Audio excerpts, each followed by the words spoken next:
Hello friends, স্বাগত জানাই আপনাদের ইউটিউব চ্যানেলের নতুন ভিডিওতে। ফ্রেন্ডস, আমরা এই ভিডিওর মাধ্যমে আলোচনা করব 20 মে বুধবারে টেকনিক্যাল অ্যানালাইসিসের উপরে ভিত্তি করে আমাদের ট্রেড প্ল্যান কী হওয়া উচিত। তা চলুন ফ্রেন্ডস, ভিডিওটি শুরু করা যাক। আর কালকের ভিডিওতে আমি আলোচনা করেছিলাম নিফটি কিন্তু একটি কনসোলিডেট জোনের মধ্যে আছে। আপার সাইডে আমরা রেসিস্ট্যান্স দেখতে পাচ্ছিলাম 23,800 এবং ডাউন সাইডে আমরা সাপোর্ট দেখতে পাচ্ছিলাম 23,400। আমি বারবার বলেছি 23,800 রেসিস্ট্যান্স জোন এবং 23,400 কাছাকাছি আমাদের একটা সাপোর্ট জোন। তা আমরা এই মতো অবস্থায় এখন নিফটি কিন্তু আওয়ারলি টাইম ফ্রেমে আছে। আওয়ারলি টাইম ফ্রেমে যখন আমরা আছি ফ্রেন্ডস, এখানে কিন্তু আমাদের মাদার ওয়েভটা ভুললে চলবে না। আমি বারবার কিন্তু মাদার ওয়েভের কথা বলি ফ্রেন্ডস, তার কারণ মাদার ওয়েভকে আমরা ফলো করে কিন্তু আমাদের ট্রেড প্ল্যান হয়। তার কারণ মাদার ওয়েভের ক্যান্ডেলের ভেতরে কিন্তু বাকি ক্যান্ডেলগুলো ফর্ম হয় বলে ফ্রেন্ডস আমরা তাকে মাদার ওয়েভ বলি। তা মাদার ওয়েভ কোনটা আমি দেখে চার্ট লক্ষ্য করলে আপনারা দেখলে বুঝতে পারবেন যে মাদার ওয়েভ কোনটা। মাদার ওয়েভ হচ্ছে ফ্রেন্ডস এই নিচে থেকে সাপোর্ট নিয়ে যে উপরের দিকে ওয়েভটা এখান থেকে সম্পূর্ণভাবে র্যালি দিয়েছে, এটা হচ্ছে মূল মাদার ওয়েভ। আর এর মধ্যে বাকি কিন্তু নিফটি এখান থেকে কনসোলিডেট হচ্ছে। যতক্ষণ এই মাদার ওয়েভকে হাই অথবা লো নিচের দিকে না ভাঙছে, সর্বোচ্চ সাপোর্ট মাদার ওয়েভে আমরা পাচ্ছি 23,400। তা যতক্ষণ এই সাপোর্ট জোনটি না ভাঙছে ততক্ষণ কিন্তু আমাদের কনসোলিডেট বা সাইড বেজ হওয়ার সম্ভাবনা থাকে। কিন্তু নিফটি কিন্তু আজকে কনসোলিডেট সাইড বেজের মধ্যেও আজকে কিন্তু যে সম্ভাব্য টার্গেট এবং রেসিস্ট্যান্স জোনটি আমাদের ছিল 23,720 উপরে 15 মিনিটের স্ট্রং গ্রিন ক্যান্ডেল ক্লোজ হলে আপার সাইডে প্রথম রেসিস্ট্যান্স জোন পাওয়া উচিত ছিল 23,800 এবং সেকেন্ড রেসিস্ট্যান্স জোন পাওয়া ছিল 23,850। তা চার্ট লক্ষ্য করলে দেখলে আপনারা বুঝতে পারবেন যে নিফটি কিন্তু নিচ থেকে র্যালি মেরেছে, কিন্তু 23,800 গিয়েছে তো ঠিকই, কিন্তু সেটা খুব স্লোভাবে গিয়েছে। হয়তো যে মুভটা আমরা আজকে ক্যাপচার করতে পারতাম সেটা আমরা আজকে ব্যর্থ হয়েছি। তার কারণ হয় কোনো সময় স্টপ লস তো এই কারণেই থাকে, হয়তো মার্কেট এক সপ্তাহ স্টপ লস হিট হবে, এক সপ্তাহ খুব ভালো র্যালি পাবো, আমরা ক্যাপচার করতে পারবো। কিন্তু মূল উদ্দেশ্য হচ্ছে আমাদের যে মার্কেটে ভালো মুভ ক্যাপচার করা, ওভারঅল যেন আমরা প্রফিটে থাকি, সেই হচ্ছে আমাদের মূল লক্ষ্য থাকে। তার উপরে কিন্তু মার্কেট সেট আপটি।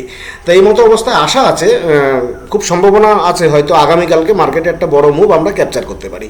তো এই মতো অবস্থায় আমরা যদি ট্রেড প্ল্যানটা করতে চাই তাহলে সেক্ষেত্রে আমাদের নিফটি সাপোর্ট এবং রেজিস্ট্যান্স জোন বের করতে গেলে আমাদের 15 মিনিটের টাইম ফ্রেমে চলে আসতে হয়। তা 15 মিনিটের টাইম ফ্রেমে আসলে লক্ষ্য করলে দেখতে পারবেন যে সাপোর্ট এবং রেজিস্ট্যান্স জোনগুলো। তা চলুন ফ্রেন্ডস, মূল ভিডিওটি শুরু করা যাক। আর তার আগে আমার ব্যাপারে যারা জানান না, আমি আমার ব্যাপারে পরিচয় দিই। আমি আশুরঞ্জন দাস। আমি বিগত 9 বছরেরও বেশি সময় ধরে শেয়ার মার্কেটে চার্ট ট্রেডিং এবং টেকনিক্যাল স্টাডি করি। দীর্ঘদিনের অভিজ্ঞতার মাধ্যমে আমি আমার প্রতিদিনের চার্ট অ্যানালাইসিস করি এবং সেই লেভেলগুলোর উপর ভিত্তি করে আমার ব্যক্তিগত ট্রেড প্ল্যান বা মার্কেট ভিউ আপনাদের সঙ্গে শেয়ার করি। আমার মূল উদ্দেশ্য হলো আপনাদের শেখানো যে কীভাবে চার্ট দেখে সাপোর্ট এবং রেজিস্ট্যান্স জোন বের করতে হয়। তা মনে রাখবেন ফ্রেন্ডস, আমার কোনো বাইসাল রিকমেন্ডেশন নয়। আপনাদের যদি ভালো লাগে আপনারা 7 থেকে 8 দিন আগে পেপার ট্রেড করে দেখুন, তারপরে আপনারা রেল ট্রেড নিতে পারেন, অবশ্যই নিজের রিস্কে। আর যদি ডেলি ভিডিও আপডেট পেতে চান চ্যানেলটি অবশ্যই সাবস্ক্রাইব করে সঙ্গে থাকবেন। তো চলুন ফ্রেন্ডস, মূল ভিডিওটি শুরু করা যাক। আমরা নিফটি এখন 15 মিনিটের টাইম ফ্রেমে চলে এসেছি। 15 মিনিটের টাইম ফ্রেমে আসলে আমরা নিফটি বুলিশ ভাব কখন অনুভব করতে পারি, নিফটি কখন বুলিশ ভাব দেখাতে পারে। নিফটি বুলিশ ভাব তখনই দেখাতে পারে নিফটি যদি 15 মিনিটের একটি স্ট্রং গ্রিন ক্যান্ডেল ক্লোজ, 15 মিনিটের একটি strong green candle close technical chart অনুযায়ী 23,580 জন। আপনারা ফ্রেন্ডস কনফিউজ হয়ে যাবেন। আমি আগে ডাউন সাইডটা বলে দিই, তাহলে আমাদের আপ সাইডটা বোঝাতে সুবিধা হবে। আমরা নিফটি 42 কখন হতে পারি? আমরা নিফটি 42 তখনই হতে পারি 23,540-এর নিচে যদি 15 মিনিটে রেড ক্যান্ডেল ক্লোজ হয়। 23,540-এর নিচে যদি 15 মিনিটে রেড ক্যান্ডেল ক্লোজ হয়, 23,540-এর নিচে 15 মিনিটে রেড ক্যান্ডেল ক্লোজ হলে সেখানে ডাউন সাইডে আমরা প্রথম সাপোর্ট পেয়ে যাচ্ছি। নিফটির ক্ষেত্রে 23,500 ডাউন সাইডে প্রথম সাপোর্টটা খুব কাছেই রয়েছে। 23,500-র কাছাকাছি আমাদের প্রথম সাপোর্ট রয়েছে ডাউন সাইডে, এবং দ্বিতীয় সাপোর্ট রয়েছে যদি এই 23,500 সাপোর্টটি ব্রেক করে সেখানে ডাউন সাইডে দ্বিতীয় সাপোর্ট রয়েছে 23,410-এর পাশাপাশি হচ্ছে আমাদের দ্বিতীয় সাপোর্ট রয়েছে। অবশ্যই 23,540-এর নিচে রেড ক্যান্ডেল ক্লোজ হওয়া বাধ্যতামূলক। সেক্ষেত্রে আমরা ডাউন সাইডে নিফটি 42 অনুভব করতে পারি এবং সম্ভাব্য টার্গেট এবং সাপোর্ট জোন আমরা পেয়ে যাচ্ছি নিফটিতে 23,500 হচ্ছে প্রথম, 23,500 হচ্ছে প্রথম, এবং সেকেন্ড টার্গেট এবং সাপোর্ট জোন পাচ্ছি আমরা 23,410-এর কাছাকাছি, 23,410-এর কাছাকাছি। অবশ্যই মার্কেট সেখান থেকে নিচে এসে 23,500 বা 23,410-এর কাছ থেকে সাপোর্ট নিয়ে খুব সম্ভাবনা আছে মার্কেট সেখান থেকে আপমুভ দেখাতে পারে। তাহলে আপমুভ এবার আমরা নিফটি সেক্ষেত্রে বুলিশ ভাব কখন অনুভব করতে পারি? আমরা বুলিশ ভাবটি অনুভব করার জন্য এই জন্যই ফ্রেন্ডস আমি আগে ডাউন সাইডটা নিয়ে আলোচনা করলাম, কেন এখানেই একটা সমস্যা দাঁড়াচ্ছে। সমস্যাটা কি আমি আপনাদের সামনে ক্লিয়ার করছি। নিফটি যেহেতু এখন ক্লোজিং প্রাইস 23,600 কাছাকাছি, সেহেতু ডাউন সাইডে 23,540-এর জন্য নিচে ক্লোজ দিলে খুব সম্ভাবনা আছে 23,500, আর সেখানে যদি সাপোর্ট না পায় তাহলে 23,410-এর কাছাকাছি নিফটি সাপোর্ট নিতে আসতে পারে। সেখান থেকে বাউন্স ব্যাক করে যদি নিফটি র্যালি দেয় তাহলে খুব সম্ভাবনা আছে এই মতো হয়ে প্রথম সাপোর্ট জোন ব্রেক করে সামান্য আপ মুভ দিয়ে দ্বিতীয় সাপোর্ট জোনের কাছাকাছি এসে সাপোর্ট নেওয়ার চেষ্টা করতে পারে। সেখানে যদি সাপোর্ট না পায় তৃতীয় সাপোর্ট নিয়ে 23,410-এর কাছে সাপোর্ট নিয়ে 23,410-এর কাছাকাছি সাপোর্ট নিয়ে সেখান থেকে কিন্তু ধীরে ধীরে আপ মুভ দেখাতে পারে নিফটি, তারপরে কিন্তু উপরের দিকে যাওয়ার সম্ভাবনা থাকে। তো এই মতো অবস্থায় আমরা আপার সাইডে আমরা বুলিশ কখন হতে পারি? আপার সাইডে বুলিশ আমরা তখনই হতে পারি নিফটি যদি 15 মিনিটের একটি গ্রিন ক্যান্ডেল ক্লোজ 23,580-23,580-র উপরে ক্লোজ দেয়। অবশ্যই 15 মিনিটের গ্রিন ক্যান্ডেল ক্লোজ হওয়া বাধ্যতামূলক, তবে 23,580-র উপরে 15 মিনিটের স্ট্রং গ্রিন ক্যান্ডেল ক্লোজ হলে খুব সম্ভাবনা আছে আপার সাইডে আমরা খুব ভালো মুভ ক্যাচ করতে পারি। তাহলে সেক্ষেত্রে আমাদের আপার সাইডে প্রথম টার্গেট এবং রেসিস্ট্যান্স জোন হয়ে যাচ্ছে 23,690-এর কাছাকাছি প্রথম আমাদের রেসিস্ট্যান্স জোন হচ্ছে এবং টার্গেট জোন হচ্ছে 23,690-এর কাছাকাছি আমাদের আপার সাইডে রেসিস্ট্যান্স জোন হচ্ছে।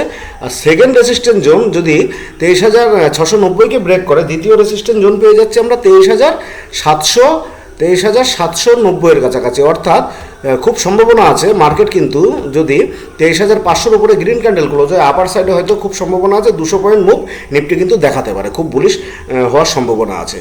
তা 23,690 প্রথম আপার সাইডের রেজিস্ট্যান্স এবং সেকেন্ড রেজিস্ট্যান্স হয়ে যাচ্ছে 23,790 হচ্ছে সেকেন্ড আমাদের রেজিস্ট্যান্স জোন। তো অবশ্যই এই ট্রেডটির ক্ষেত্রে কিছু কন্ডিশন আছে যে আমরা কতক্ষণ বুঝতে পারবো যে নিফটি আপার সাইডে যদি ট্রেডটা আমাদের অ্যাক্টিভেট হয় কতক্ষণ আমরা বুঝবো, যতক্ষণ 23,580-র উপর যে 15 মিনিটের স্ট্রং রেড ক্যান্ডেলটি ক্লোজ হবে, যতক্ষণ তার নেক্সট ক্যান্ডেল তারা 580 লেভেলের নিচের যে ক্যান্ডেলটি গ্রিন ক্যান্ডেলটি লো ব্রেক না করছে ততক্ষণ কিন্তু আপ ট্রেন্ডটা আমাদের ইনটেক্ট থাকছে। যখনই লো ব্রেক করবে তখন কিন্তু আমাদের সেই ট্রেডটা ইনভ্যালিড হয়ে যাচ্ছে। আর ডাউন সাইডেও 23,540-এর নিচে যে 15 মিনিটের স্ট্রং রেড ক্যান্ডেল ক্লোজ হবে তার সর্বোচ্চ হাই যদি নেক্সট ক্যান্ডেল ব্রেক করে তাহলে কিন্তু ডাউন ট্রেন্ডটাও আমাদের ইনভ্যালিড হয়ে যাবে। আর যতক্ষণ ব্রেক না করতে পারবে ডাউন ট্রেন্ডটা আমাদের অ্যাক্টিভেট থাকবে, সেখানে আমরা টেলিং স্টপ লস করে 23,500 অথবা 23,400 জোন পর্যন্ত আমরা অপেক্ষা করতে পারি। আর দেখে নেবো ফ্রেন্ডস এবার ইন্টারডের ক্ষেত্রে যে আমাদের ব্যাংক নিফটিতে টার্গেট এবং সাপোর্ট জোনগুলো কী হতে পারে, রেজিস্ট্যান্স জোনগুলো। তার ব্যাংক নিফটি যখন আমরা 15 মিনিটের টাইম ফ্রেমে আসছি, 15 মিনিটের টাইম ফ্রেমে আসতে হবে ব্যাংক নিফটিরও সাপোর্ট এবং রেজিস্ট্যান্স জোন নিখুঁতভাবে বের করতে গেলে। তা ব্যাংক নিফটি আমরা বুলিশ কখন হতে পারি বা ব্যাংক নিফটি বুলিশ কখন দেখাতে পারে? ব্যাংক নিফটি যদি 53,800-র উপরে 15 মিনিটের একটি স্ট্রং গ্রিন ক্যান্ডেল ক্লোজ হয়, 53,800-র উপরে 15 মিনিটের স্ট্রং গ্রিন ক্যান্ডেল ক্লোজ হলে আপার সাইডে 200 পয়েন্ট পরে রেজিস্ট্যান্স জোন পাচ্ছি ফ্রেন্ডস 54,000-এর কাছাকাছি।